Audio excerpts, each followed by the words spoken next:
Hi, I'm Himanjali. I'm an editor with Simon and Schuster India and a writer of children's and YA books. I've also written one book for adults, and I have to say it's easier to write for adults, perhaps because I am an adult and it's just more familiar for me, the experiences of adults, the way we think and live. But the book I'm going to talk about today is one of my YA books. It's called The Lies We Tell. And what is it about? To begin with, it's about the small little things that are a part of everyday life: friendship, love, jealousy, loneliness, family, growing up. And then what happens if things go horribly wrong, when a tipping point is reached, when we lose control of ourselves and our lives. So I'll just read the book description and then a couple of pages from the book. 17-year-old Irfan Ahmed is handsome, easygoing, and deeply in love with his girlfriend Uma. However, when Uma breaks up with him for his best friend Rishi, Irfan's life begins to unravel. Things haven't been good at home ever since his sister left, and soon they get worse. He stops playing cricket, gives up music, cuts himself off from all his friends, and withdraws into a world where his only solace comes from writing emails to his sister. But when a photograph of Uma begins to circulate among their classmates, everyone suspects it's Irfan taking his revenge on his two erstwhile best friends. But is it? Is Irfan really going out of his mind, or is there someone else out there playing games with him? So there's a little bit of mystery, and the ending can be a surprise if you aren't able to guess it. So I'm going to read a few pages, as I said. This is from the beginning of the book, and it's in Irfan's voice. We were always close, in spite of the 6 years difference in our ages, or maybe because of it. Appy was not even a little bit jealous when I was born, and she became a little mom right away, changing my diapers, rocking my crib for hours on end. And as I grew older, she couldn't bear it when Ammi scolded me. It made her cry. So Ammi would wait for her to leave the room before she started on me. I can remember that. Even when I joined nursery school, Appi continued to be like a protective, anxious mom. She would check on me sometimes during lunch break. I think my classmates were a little bit envious of my cool older sister. None of the other older siblings dropped by like Appi. Appi took to Rishi right away too. She would sometimes get us both orange ice lollies that dripped stickily onto our chins and shirts. Rishi was my best friend from pre-primary, and Uma. One girl bestie, one boy bestie. There was a time when the three of us were really thick. That was when Rishi was having a horrible time at home and it was all a mess with his dad beating his mom.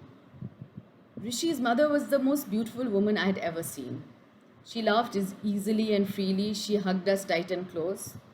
As a child, what was so shocking for me was the fact that anyone would want to hurt such a sweet person.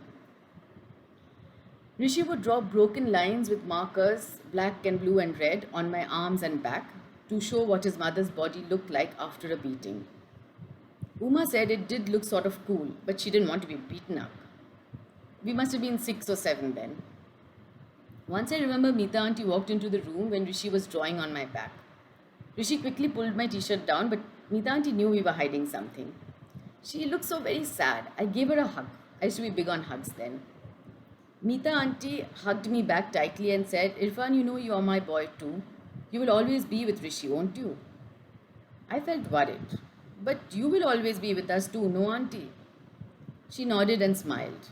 She had dimples like me, which is why I was her boy too, she said. Rishi hadn't liked her saying that. When she left the room, he had tried to dig dimples with the pointy end of a pencil into his cheeks. There were grey smudges on his cheeks after that, but no dimples. My mother doesn't have dimples, I had pointed out. That made him feel better. The beatings didn't happen that often, sometimes once in 6 months, but Rishi's parents fought all the time. There was a lot of screaming and shouting and doors banging in his house. Rishi used to sit in his bedroom with his fingers stuffed into his ears. He hated it. My parents were cold and silent when they were angry with each other or with us. I hated that too. But Rishi told me it was luckier. My family is fucking stupid, you know that, he would say. We must have been in the fourth standard by then. We picked up the F word from the older boys on the playground and didn't quite know what it meant. But the way the word was spat out made it sound attractive, and we used it a lot. So, hopefully, that gives you a sense of the book. And I'm also supposed to tell you what inspired me to write this book. So I think in fact, a lot of the inspiration came from certain books that I've read and loved. Like for everyone else, certain books, appeal to me. You speak to me. That's something within me. Broadly, for me, these are books that have a certain way of going into the human mind, unlocking surprising thoughts, subconscious longings, just showing how different people respond in different ways to big events, upheavals that make our lives spiral in ways that we don't expect. Off the top of my head, YA books that I feel have done a really good job in these aspects are like Jennifer Niven's All the Bright Places, John Green's Paper Towns. Also, I love books with unreliable narrators like Gone Girl, We Were Liars, The Girl on the Train, because it just gives so much scope for storytelling and shows how the mind often breaks and then perhaps mends itself again. I just find the way that happens in literature and in life, of course, very powerful. And then I feel I want to explore these themes, these ideas that these amazing books throw up for myself, to understand them in my own way through my own writing. So, yes, these are some of the influences behind The Lies We Tell. And I hope all of you read it someday. Thank you.